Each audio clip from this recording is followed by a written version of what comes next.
Welcome to this edition of When the Biomass Hits the Wind Turbine, a discussion of sustainable living and what that means to you and me.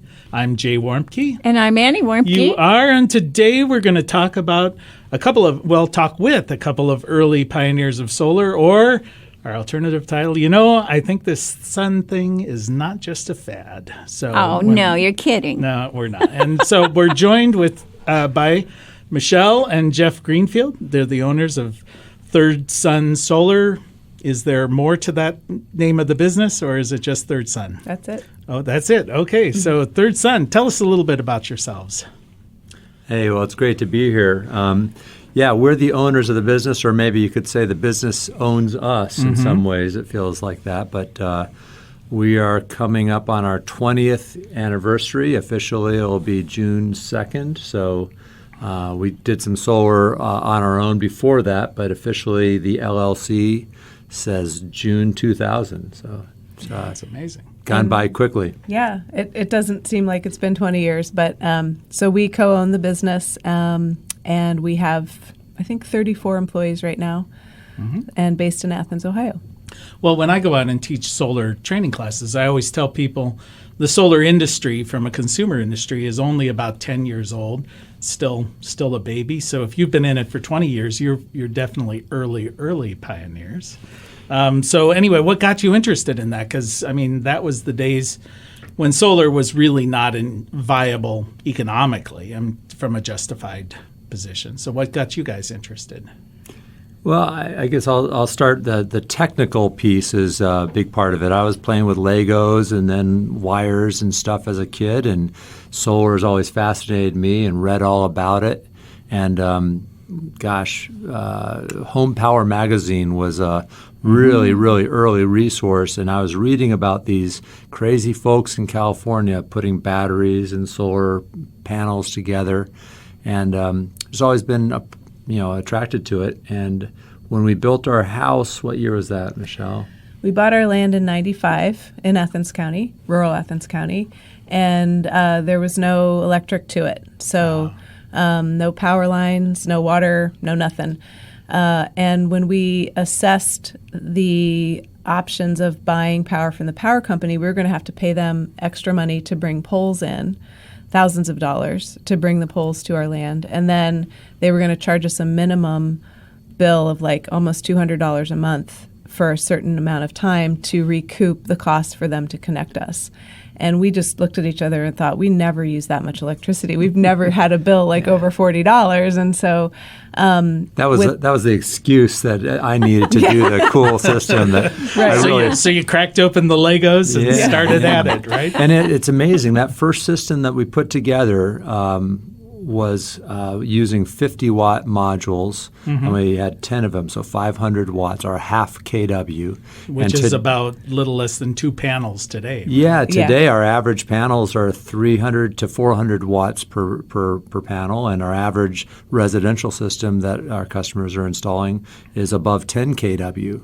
So I guess it's 20 times the size of what we started with way back then. Yeah, and back then we couldn't connect to the grid, so there wasn't anything called net metering, which allowed us to connect into the grid. Now, there were people around the country that were doing guerrilla solar, where they were connecting into the grid without telling anyone. But we, the way we did it, we were required to have battery banks, a battery backup, because we wanted to have power at night and we wanted to have power in the wintertime. So this very small system with a battery bank, we would shut all electricity off at night before we went to bed to make sure that nothing was draining out of the batteries, that the batteries nothing was happening to them. It was a step above camping, and in a bigger place. The house was pretty big. That was kind of the way you had to go solar back then. And it was definitely not going to ever be mainstream because people didn't want to be running their own power company. And so net metering, or basically utility interactive solar, was the big technological breakthrough, more of a policy breakthrough that opened it up. And, we might or might not decide when solar has gone mainstream or if it's gone mainstream. What was your system? I'm assuming yours was like an old 12-volt system. And was it invertered? I mean, did you use all yes. DC appliances, or No. did you use an inverter? So that was up to that point. Most solar was off the grid cabins or hippies or back to the land, and that's actually some of our first customers were, hey, can you come and help me fix my battery bank or fix my inverter or my charge controller. But at this point, we wanted to build the house so that it had all regular AC wiring. So it had everything that if someone ever bought our house, they could just connect right to the grid. So that was probably fairly new concept, I would think, at that time. Yeah, Because before you had to have all DC, and you had to buy like a DC 12-volt refrigerator and all of that crazy stuff if you wanted to be solar. Yeah. Well, we did it. We had a trace inverter, which was a modified sine inverter. So it hummed and it made noises, and some appliances didn't really like the modified sine wave. Sure. And it was pure sine wave inverters and more efficiency that actually, as the technology improved over probably the 15 or in the last 20 years, that's been a huge leap. Yeah, So our system has been kind of our test bed. And so we went from that inverter to another inverter to another inverter. We've gone through different battery banks. We've changed things. We added wind. We took the wind down. We've expanded the solar over the years. And we just now have gotten what I'm going to call my last battery pack. We put a Tesla Powerwall in, and they're really popular. And I can check it on my phone right now and see exactly what's going on back at our system, which, things have come a long way. Just boys and their toys, right? There's a lot of techno And geek. girls, don't forget. Yeah, but it doesn't Women. rhyme. So I don't care.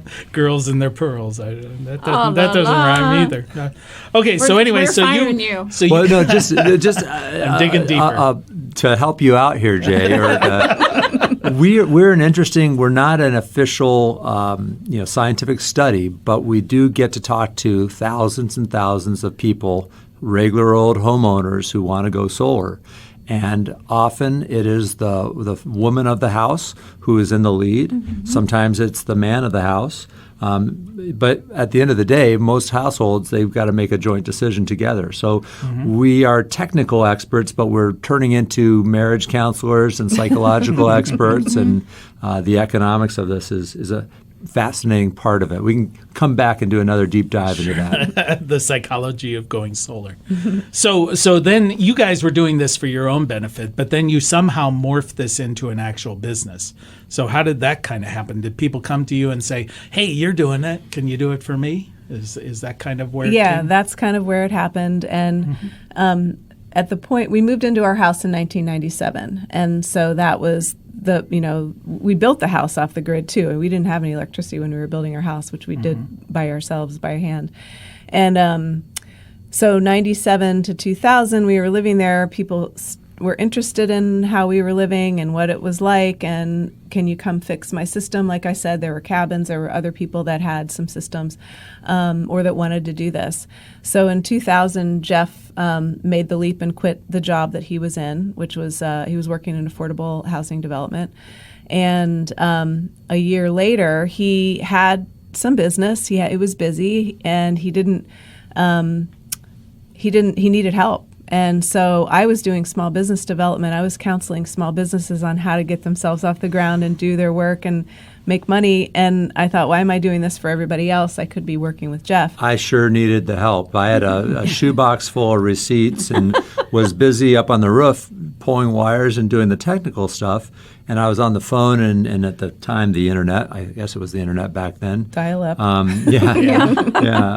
It's still dial up in parts of this area. So I was doing a lot of sales, but I certainly wasn't doing anything on the more business side of things. And so I would ask, when are you going to bill those people? You were out there, last month. Where's the income? And so I made the leap following him about a year later. And left my job, and I said, I have a business background. I have a business degree, and I've run several businesses, started some things. And I said, let's do this for a year together and see if we can make it work, if we can feed the kids, which we had, at that point, we had like a 1-year-old and a 2-year-old and a 4-year-old. And can we pay the mortgage payment? And so that I never went back. We just kept going. So we didn't have a garage to start in. We didn't have a basement to start in, but we did have an attic, and that is where we started. It's closer to the sun. There you go. There you go. Facing south. Well, it sounds like you're fortunate because I think a lot of people who get into any kind of, who take an enthusiasm and make it into a business, don't have the business acumen to then make it financially a success. You know, you see, they could be very good at going out and installing systems and dealing with the tinkering and all of that, but that in the end doesn't pay the bills. So that may be a testament to why you're 20 years later. It certainly still is a in this. testament. I think a good idea and hard work is not enough. There's definitely luck that we're going to not say that we didn't have good timing and some good luck, but I think Michelle's more math skills, more business skills, more focus on what I would call the boring stuff of solar business, invoicing, balancing the books, is why we're still around. Mm-hmm. Well, from those early days, and you're talking, you were right in the transition from the 12 volt, essentially a glorified camper, being transitioned, to the 12 volt systems to now an inverter based system that's still standalone. And then the next big leap was, as you mentioned, grid tied with net metering that came along a little bit later, but at least you could feed back into the grid. So what kind of technology evolution have you seen personally, professionally, in the last, say, 20 years? I can give a broad overview. Like I said, we had that modified sine inverter. We now see pure sine wave and grid interactive inverters, much higher efficiencies. I don't know what are the efficiencies now, Jeff? Yeah, it's gone from below 80% to around 97, 98%. Yeah, so that means and the just amount. to back up, the modified sine wave and the pure sine wave emulates the electricity you get from the electric Exactly, company. yeah. It's an analog type signal. If you ever see those like heartbeat type things, the sine wave, whereas modified is a digital way of kind of trying to approximate that, but you get problems with static on things and some appliances that don't work very well. Yeah, so that's way in the past. And that's even if it works. I think one of the big changes in the early days was, reliability. So reliability has become, a non-issue. These things work great. Whereas in the olden days, we would advise, some people would have two inverters in case one went down. So again, the earliest pioneers, our customers, when we first started doing this, were the brave pioneers. And they were willing to sacrifice for what they believed in. They're willing to make significant, concessions and live with, a lot of the pain of being off grid, running a generator, having the lights go out, on Christmas Eve when everyone's in your house and you got to go figure out what's wrong with the system.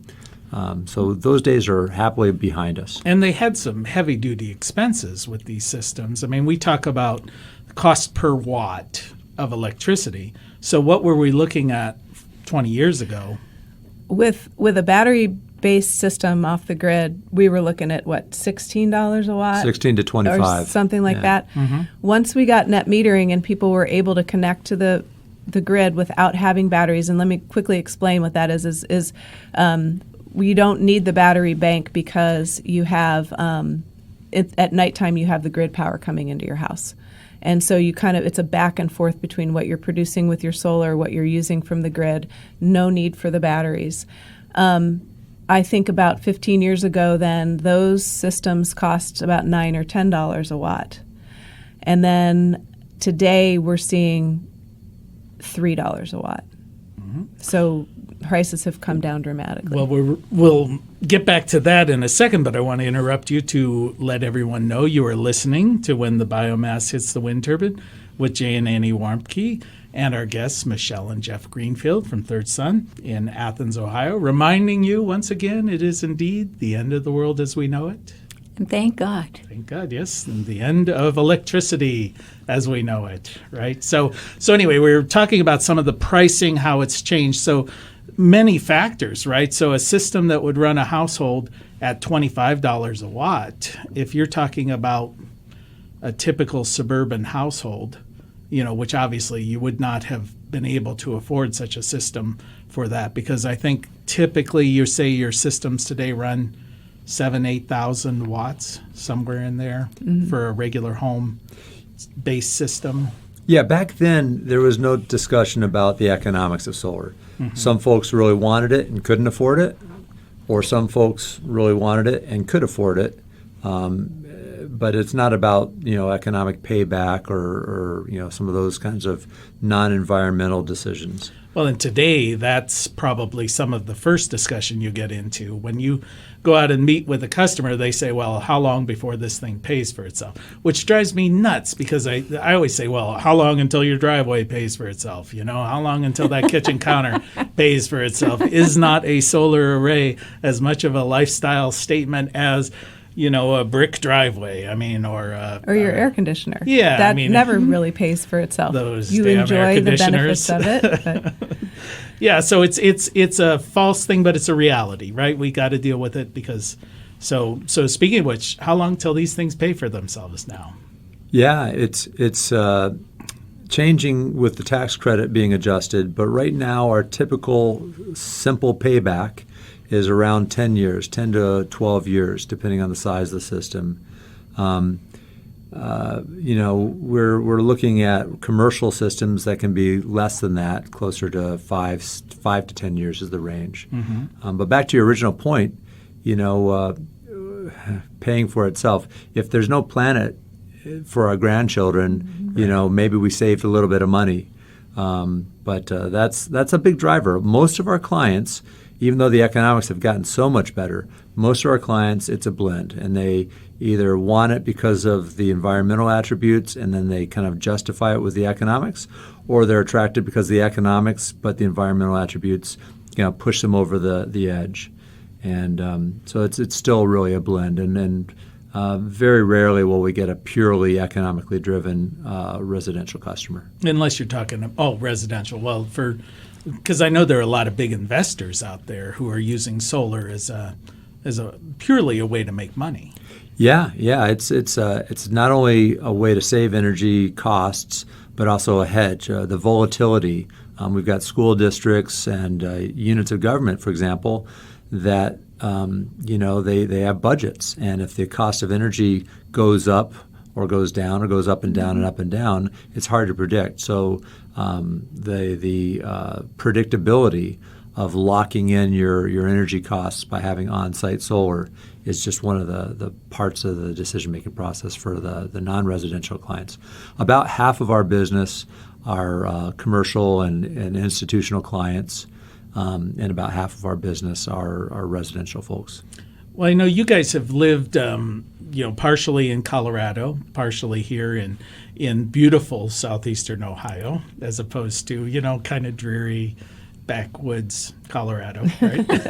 Actually, I was born in Colorado, so I can make fun of it. But, they both have their wonderful advantages. attributes. Yeah. Yes. So, but I always think of Colorado as kind of like California, ground zero of the solar world, and Ohio, we're still the backwaters.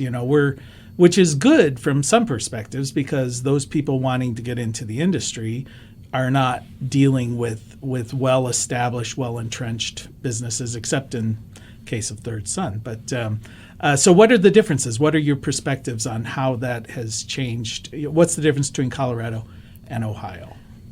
Well, first of all, Colorado and California, New Mexico, Arizona have a lot more sun than Ohio does, obviously. Mm-hmm. So when you're sizing a system, when you're designing things, you take those sun hours into perspective. So we have to do a little bit bigger of a system in Ohio than we would in Colorado for the same load or the same size house.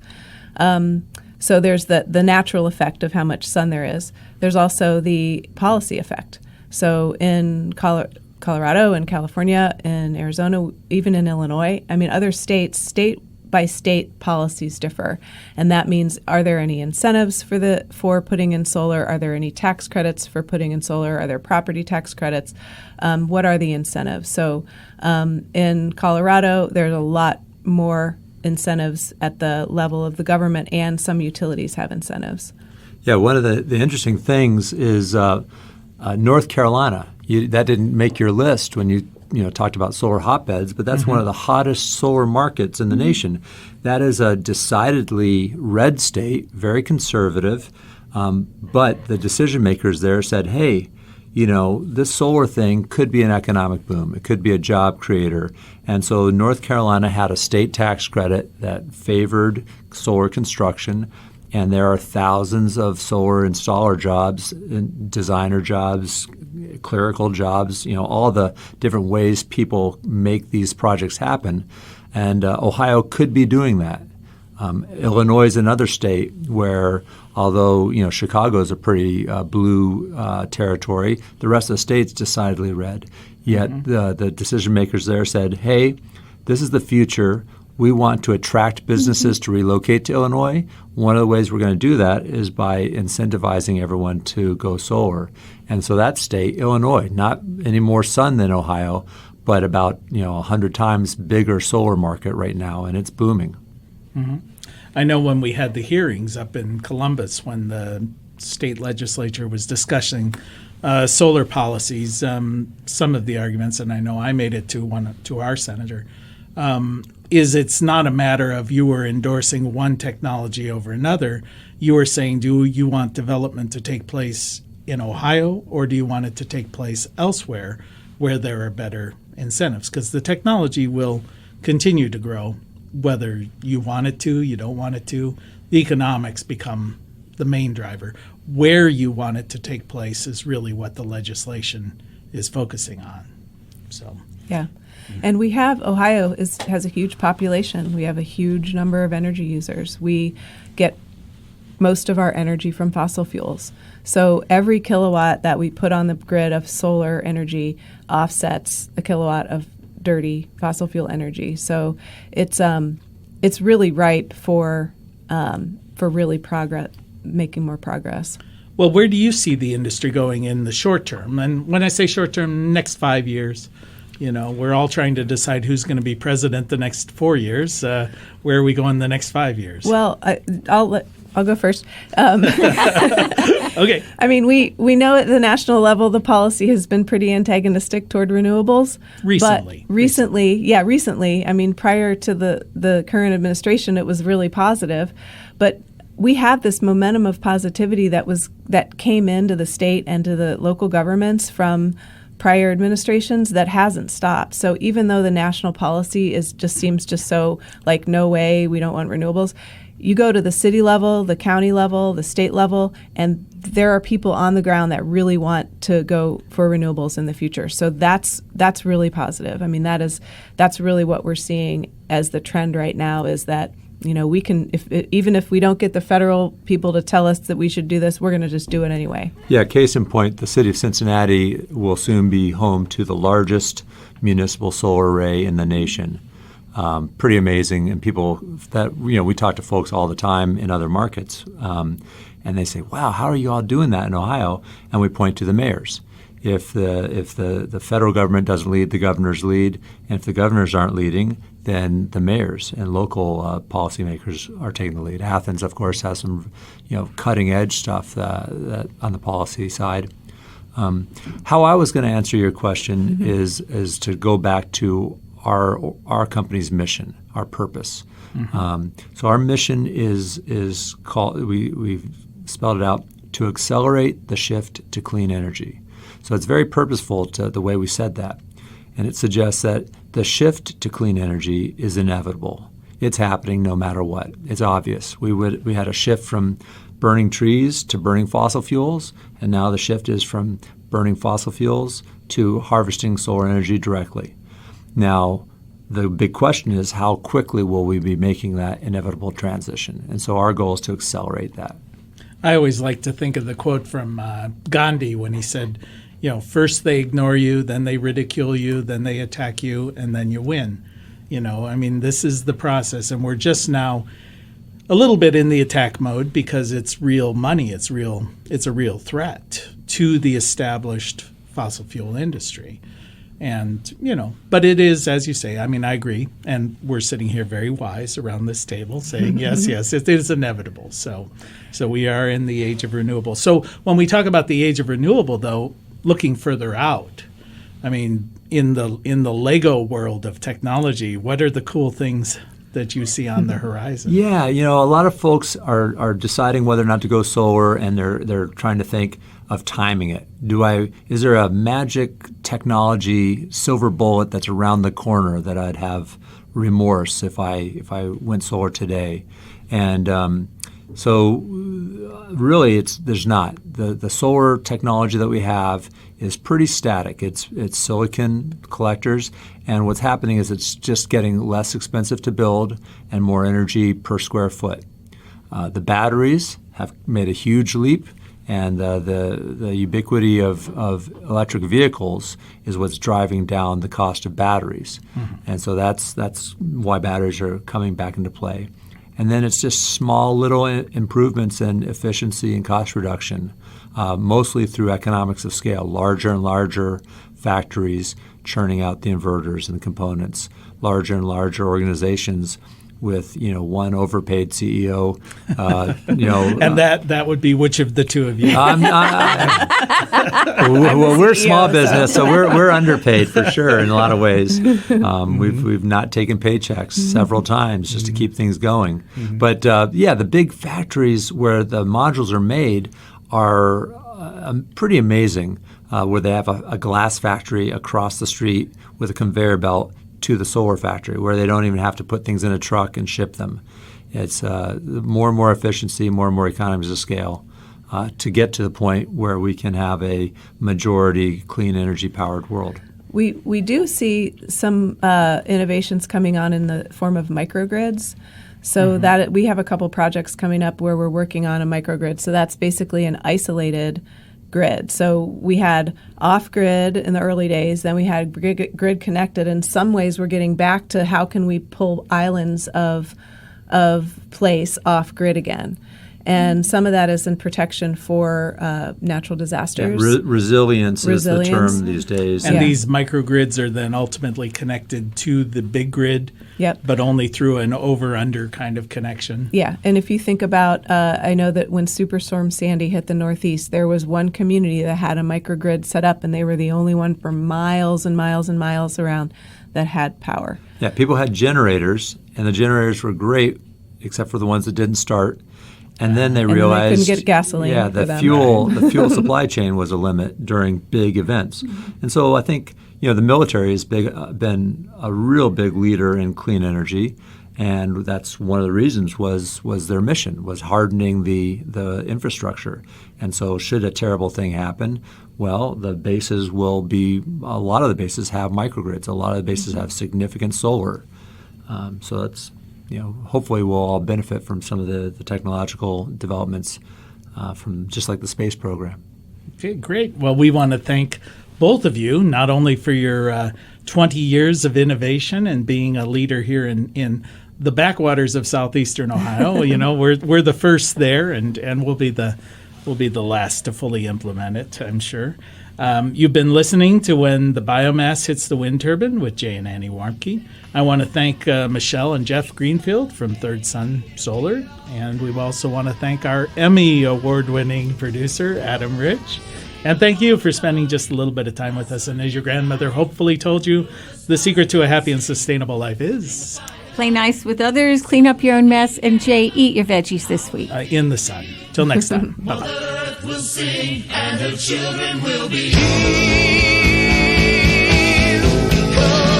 See the morning glory blossom in the night. Know the stars are dancing in the twilight. Soon we'll be together, all will be revealed. Mother Earth will sing, and her children will be healed.